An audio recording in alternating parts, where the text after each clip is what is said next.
Hello and welcome to the Dow of Sports Videocast. I'm Troy Kirby for the Sports Business Education Network, along with the VP of Ticket Sales and Service at the Sacramento Kings, Phil Horn. Phil, been an interesting time for ticket sales in Sacramento the last few years.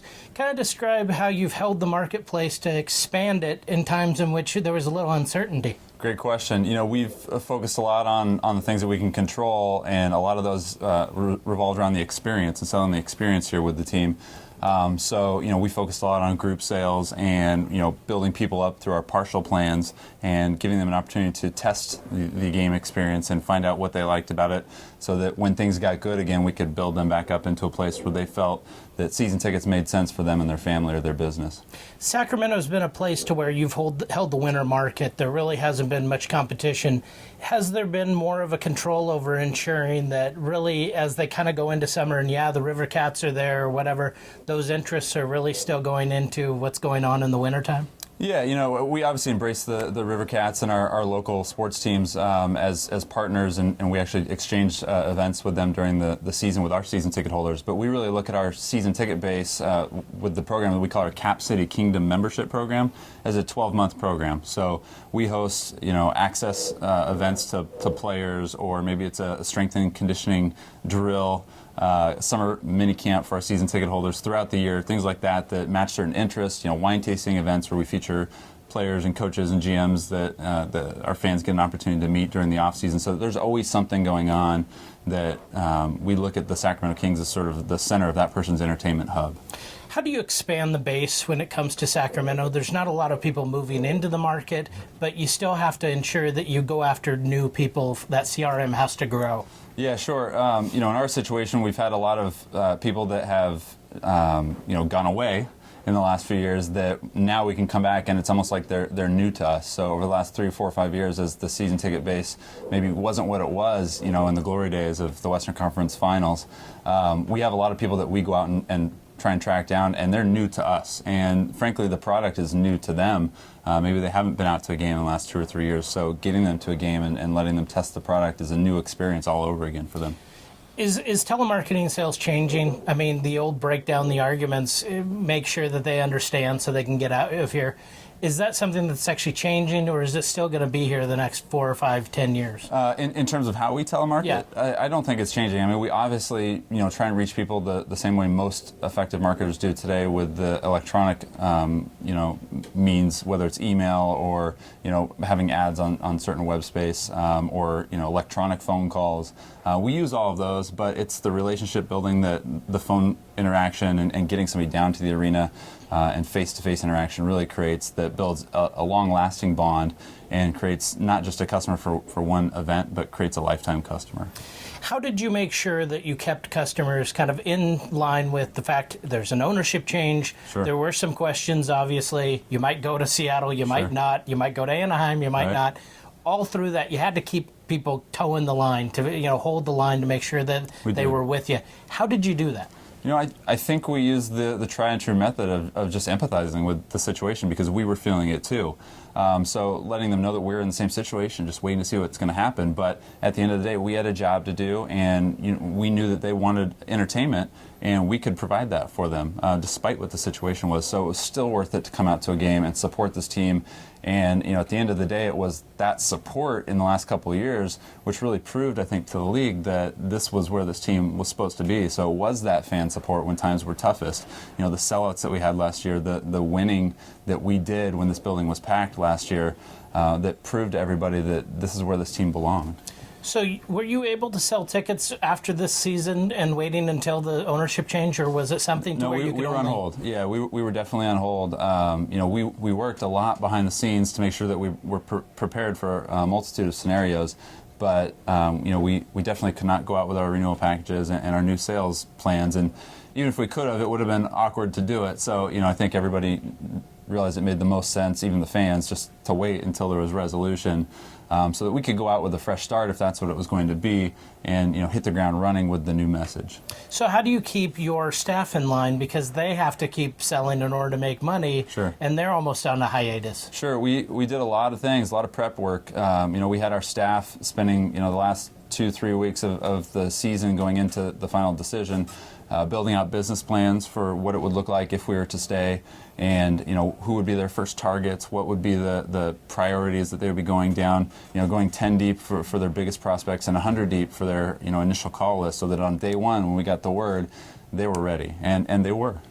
So you've got all the people ready. How do you launch something like that, and how do you make sure you get the word out? Because realistically, you still got to make sure everyone knows that you've even gone on sale. Sure. I mean, we had a full-scale plan that we were, hopeful that we would get to roll out, and fortunately we did. That covered all of your traditional media, your TV, your radio, your print, along with our actions, from internal email, all the phone calls. We were making 3,000 to 4,000 calls a day during the last 30 days, trying to ramp up with a deposit campaign that we had a plan laid out for. And it was really that one-on-one contact via phone that was the strongest for us. Of course, we were sending out emails and hitting people with as much as we could without being too much.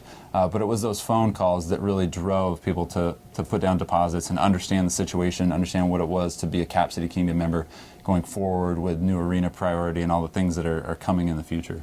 Do we have too much of a misnomer that it's the Pied Piper theory, one person leads it all, or that we have to really outreach to everybody and meet their needs separately? Because there's too many people that go, Sure. Well, the second that something's bought, the team is bought, that means that everything will be sold out without us having to work for it. Right.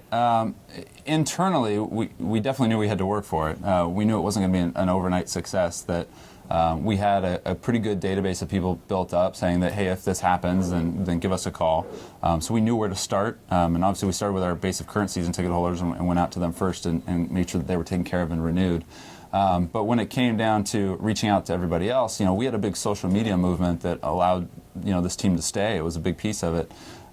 So we used those elements as well. All those champions in the community that were people that had been fighting for the last 2 or 3 years, whether it was through Twitter or Facebook, or their grassroots efforts like the crowndowntown.org group that was attending city council meetings and rallying support. We went to them first and said, congratulations, like you've done this. Now we need your support to help us bring people back into the building. And they respond in tremendous force and fashion. So describe a little bit of the social media aspect of what they guaranteed you, what they kind of said, hey, this is what we'll say we'll do. Was it season tickets? Was it there was no guarantees. I mean, we've had just good relationships with these folks, trying to help their efforts the best we could, without crossing any lines over the last few years. So when the word came down that we were going to stay, we reached out to them and just said, congratulations, like you guys put in a lot of effort to keep this team here and you really earned this. And the first thing they did was say, well, how can we help? What's next? This fight's not over. Yes, the team's here, but what else do we need? And our simple answer was we need to fill the building to prove to the NBA that the Board of Governors made the right decision. So they said, great, how can we help? So, we let them know, here's the campaign we're going to be rolling out. If you can get this out to your networks, that's wonderful. And they step up and they support us with everything we need. The NBA also took a little ownership in this. They brought a SWAT team, I believe Murray Cohn's group, or the Teambo group, the Team Business and Operations group, Team Marketing Business Operations.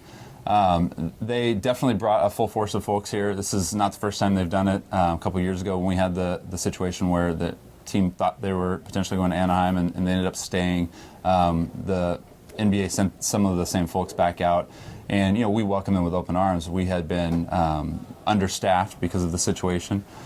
So we took as much help as we could get. So they jumped right in, and whether it was making calls to people or helping us, plan strategy or helping us put on events. They've been really crucial and integral cog in making sure that this machine was running.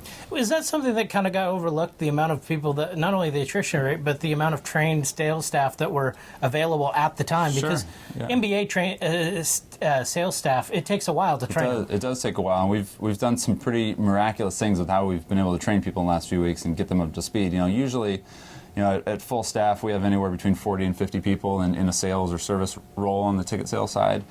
We had about 15 by the time we got the announcement that the team was staying. So we went out and hired 40 part-time people in the matter of 2 days. Our human resources team did an amazing job of getting the word out that we were hiring and interviewing people and getting them on and on board. And we literally then trained those people in one day, those 40 people in one day, on how to sell season tickets, our brand, and the deposit campaign that we were getting ready to kick off, and how to use our CRM system.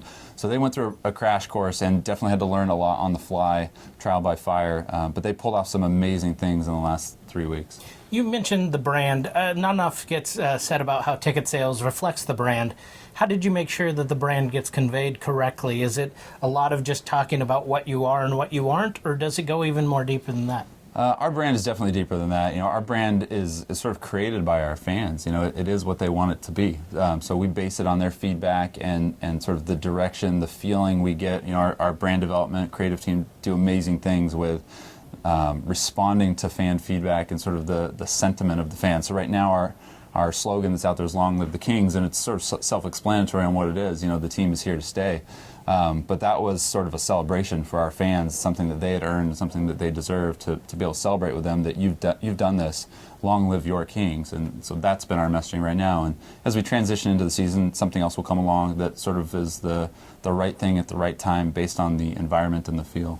So are we sold out? No, we're not sold out. Do people have that misnomer that everything just sells out the second thing? Yeah, it definitely doesn't work like that. There's only a few situations, I think, in NBA history where I can think of that. We have had tremendous response so far, and we are, we're leading the NBA in new full season ticket sales at the time of this podcast. But we have a lot of work to do. There are a lot of seats in this building, and like I said, we have a lot of fans that used to be here over the last 10 years that had gone away, and we need to still find them. They're still around, and they're maybe paying attention, but we need to engage them in a real way and make them understand what being a Cap City Kingdom member is now versus maybe what it was 5-10 years ago. So, is that somewhat costly that people don't really look at? Is when you have people go away, it's not just like they go away and they'll come back 2 years later. Right. It's almost like a relationship of divorce. It is, yeah. It's a great way to put it. When you've broken up with somebody, you kind of need to step away so that you don't feel the heartache. And seeing that person maybe brings back feelings of discomfort or pain. So you out of sight, out of mind. So when people disconnect with a team or a franchise, they sort of rid that from their lives for a while. And it's not that they don't want it back, it's just they need it at the right time where they know that it's going to give them what they're giving it.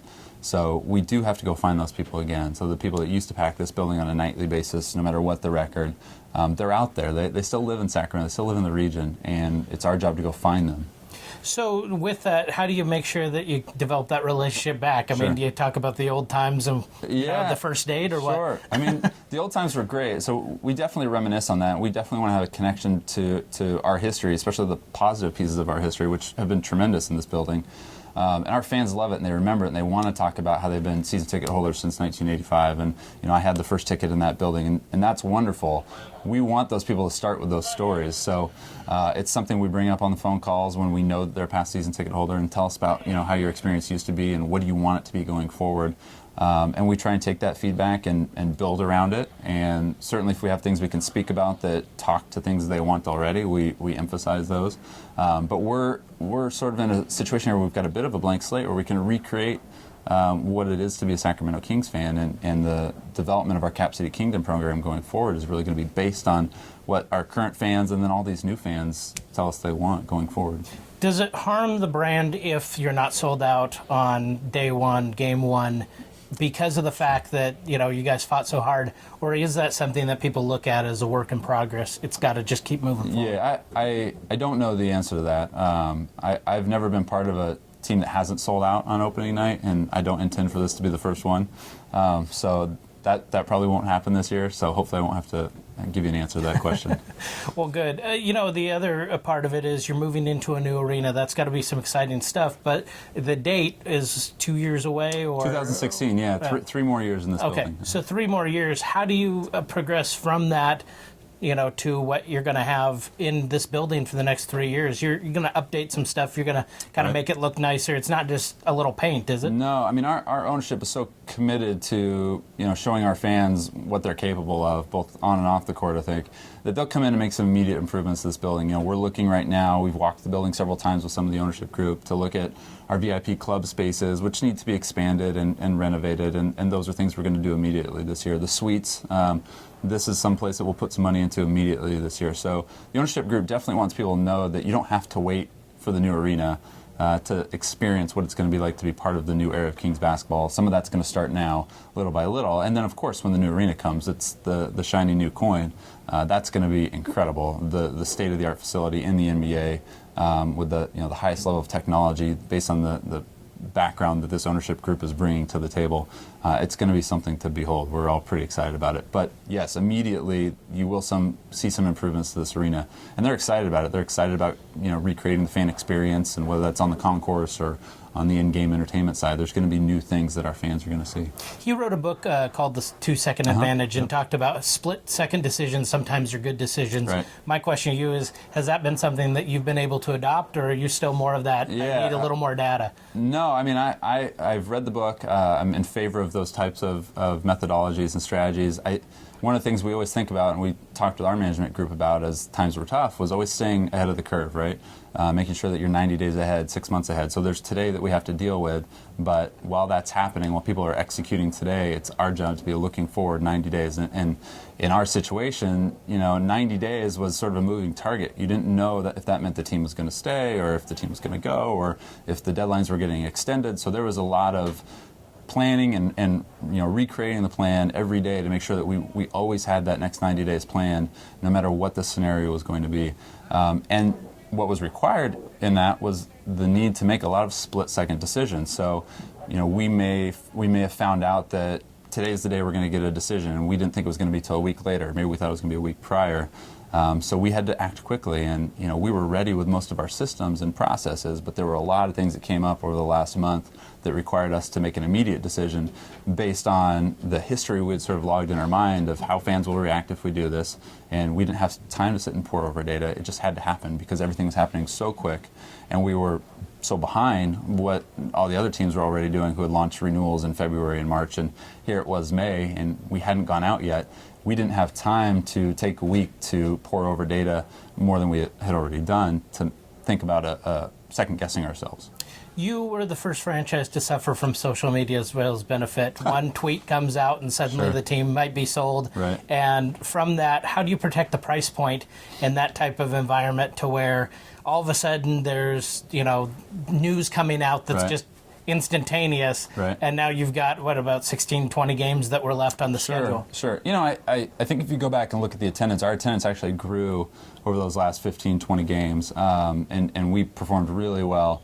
I think our fans thought that this was their opportunity to show that you're not taking this team away. So they showed up in big numbers, and not just for the biggest games. We had some games that you might look at on the calendar and the schedule and be like, this isn't going to be a great one, but we packed the place. And that was a testament to our fans, knowing that this was not the time to give up. This was the time to step up their fight. In terms of the Dr. Phil moment that you probably had to have with some of your staff members, I mean, is there a little of that of counseling, of career, kind of making sure that they do the right decision for them as well as you? Yeah, absolutely. Like I said, we ended up with about 15 staff by the time the decision was made to stay. That wasn't by design.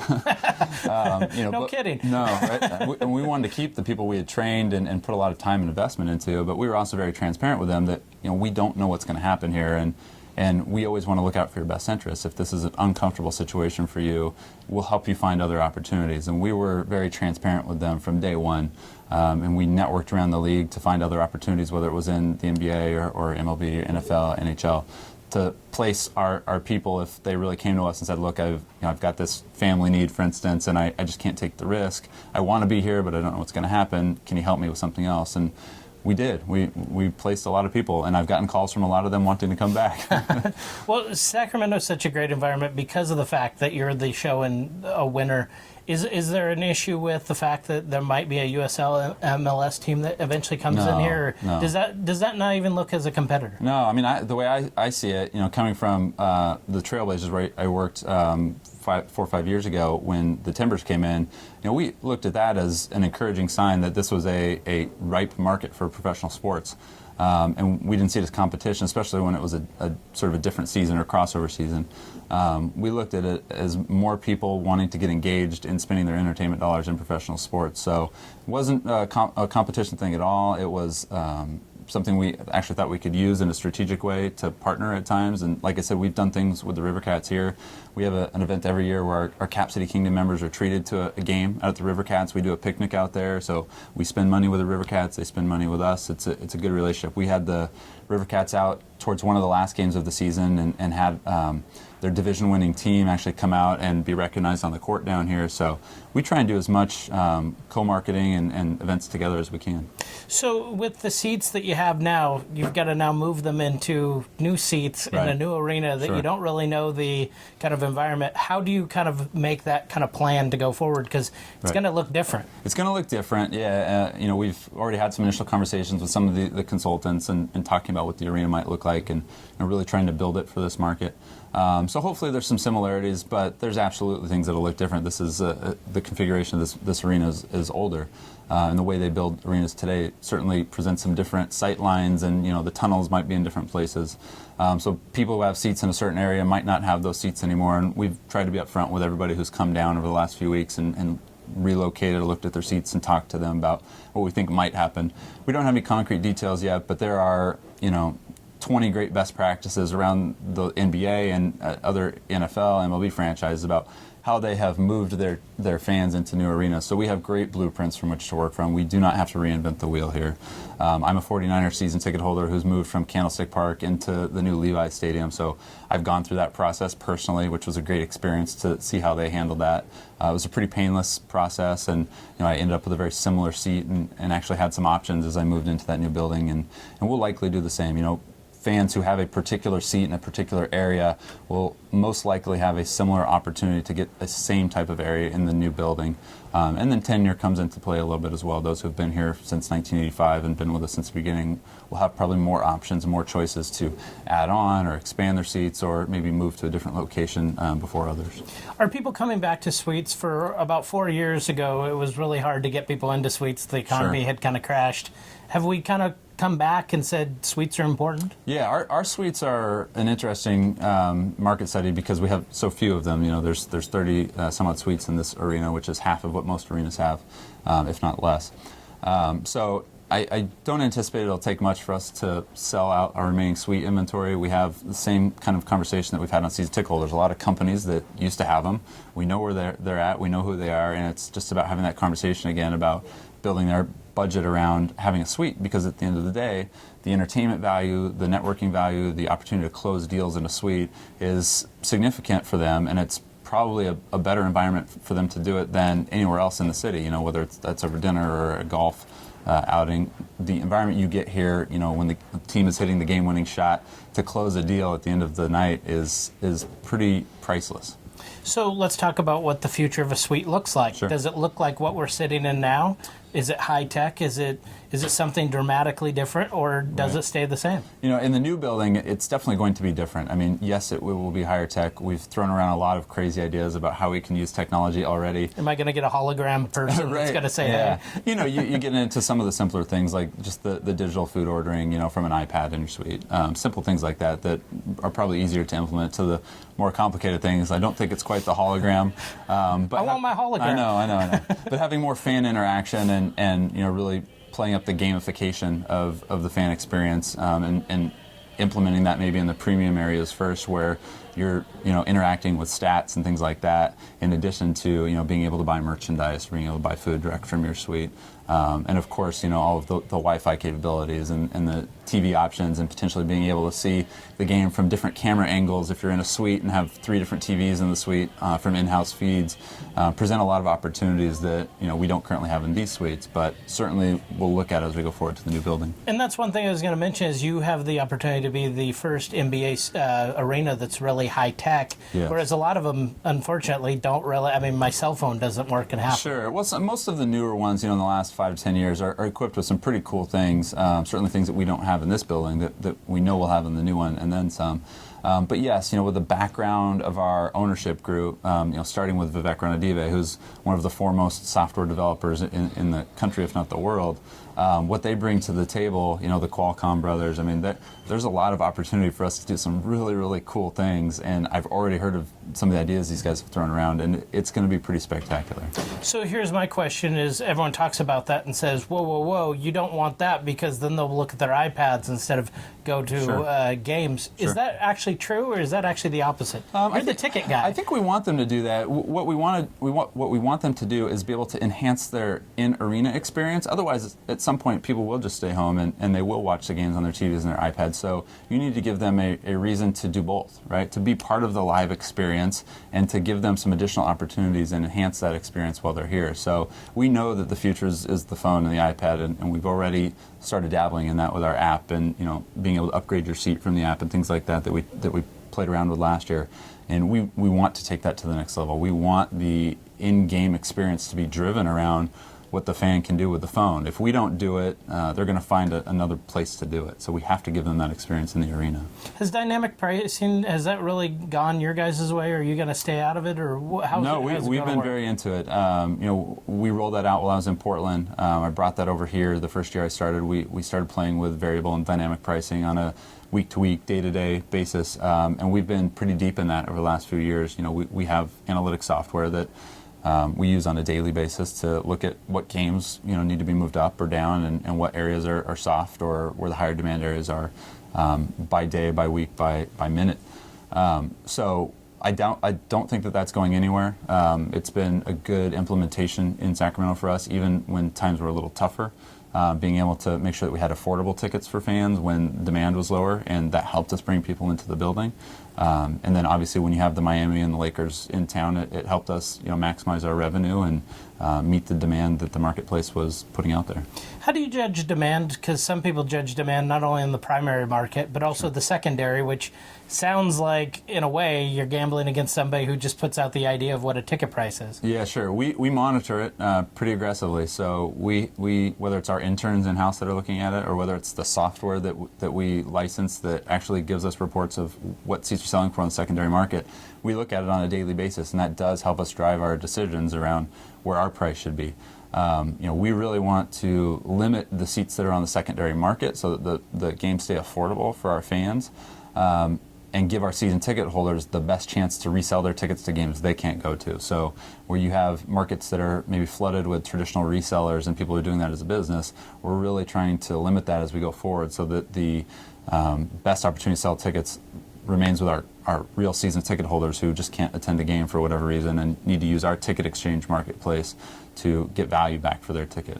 So what comes after tickets? Does it start dynamically pricing merchandise, concessions, and parking? That's a good question. Parking is probably something that I imagine we'll look at. I've seen it at other places. I've seen it at concerts I go to. I've seen it, at some of the other Bay Area teams when I go and pay for parking for a game. Depending on what hour you arrive, it's a different price. And looking at the downtown opportunity, there may be an opportunity to look at that as well, and give people a reward for being there early. We want to get people out to the games early, so that they can take part in the entertainment, so the building's full when the game starts. So there's definitely ways to play with that to drive behavior. It's a little further off than things that we've actually dug into right now. But yeah, there are opportunities for sure. So working in sports, you had 40 people come online and train them in a day. Right. I don't know if that's necessarily what you want to do all the time. Not the usual way. Yeah. What do you think of the amount of people that try to get into sports? Do they have the right expectations? And are there a few things that maybe they need to look at before they even try to go for a job and put that resume in front of you? It's a good question. I do a lot of career fairs, here at our games and speaking for other teams around the league. And the one thing that I always say is just do something you're passionate about. If you're trying to get a job in sports ticket sales, for instance, because you think you want to be the next marketing genius or next community relations star, ticket sales might not be the right avenue for you. Yes, it is a foot in the door, but if you're not going to be passionate about it from day one, I would try and find another avenue. What I find is that people who come into ticket sales and know that this is going to be a career and an opportunity for them to shine and be part of a professional sports team for a long-term career have the most opportunity for success. People who come in and think that it was going to be an avenue for them to get somewhere else in the team usually don't come in with the right mindset. The Billy Bean scenario. Like right, I'm going to be the next GM. Yeah. Sure, it does happen, right? You know, I've promoted people from out of inside sales, for instance, into community relations, or the guy that runs our CRM analytics system right now was an inside sales rep, but they didn't come in looking to do that. They came in and showed us that they could sell and that they were bright and had the opportunity to find something else in the organization that we thought would be a really good fit for them, and presented that to them because of how good at sales they were. So I would just say, have your career priorities straight, and I know that's more difficult when you're younger. You kind of just don't know what you want to do, and you want to try anything, and I get that, and there's room for that too. But just be focused so that when you do come in, you're not looking to get out of it and into something else. If you're coming in to sell, come in to make a career out of it, and if the path takes you somewhere else, that's okay. But at least it was a path that was driven by you being successful at the intent of the job. Do we have too many people considering themselves a paid spectator? Like they think that's going to be the job rather than your job, which is probably in a place where you don't really get to see the team half the time. Yeah, you know, when you're talking about when sales staff come to work the game, Yeah. I'm sure, yeah, we're pretty aggressive in terms of what we have the sales staff do during the games. They are, you know, working sales tables, or they have a list of customer visits they need to do, or maybe we're working an event before or a fan experience after the game. So they know that working the games is work, you know. There are times in the fourth quarter when everybody's sitting down and the game is in its final stages when you don't want to bother somebody, and that's probably a good time for a sales rep to actually get to enjoy the game as well, myself included. But then, you know, as soon as that game ends, it's, you know, a faith and family concert, or it's, you know, we're bringing groups down to do free throws on the court. So we're ready and we're on, and they know that that's part of their job here, is to work during the games. And if they get to catch some of it, that's a bonus, and we all do that when we can. But the job itself always comes first. So a question a little bit on ticket sales is mini packs. Are we mini packed out? Have we run, because of the fact that online I can find anything? Right. Do I really need the mini pack, and has the mini pack become the new bobblehead, the silver bullet that might actually kill you?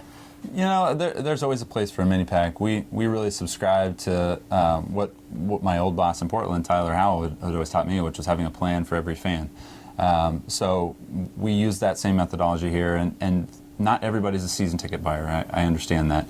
We know that it gives you the best value, the best pricing, the best opportunity to have the best seats in the house, the best VIP access and experiences, but it doesn't work for everybody.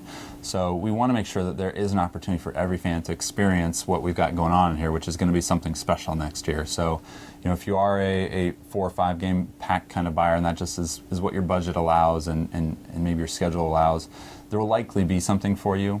But as the demand increases, the type of seating locations that you get may not be what you were used to the last few years, and the price on those is likely going to be a little bit higher in relation to what the season ticket price is as the demand grows. So, you know, as always, we recommend the season ticket purchase as being, you know, the be-all, end-all, and it really is. It's going to give you everything you want in terms of being a fan and membership and access to the team and entertainment throughout the city. But there will be opportunities for everybody to experience, whether it's a single night out with a big group, you know, whether it's a cultural heritage night and you're celebrating that with a group, or whether you're coming out with a mini pack, you know, and it offered you an extra hot dog or something like that. Those types of things will still be in existence. Well, thank you very much, Phil Horn, VP of Ticket Sales and Service at the Sacramento Kings for the Sports Business Education Network. I'm Troy Kirby. Thank you for joining us. Thanks.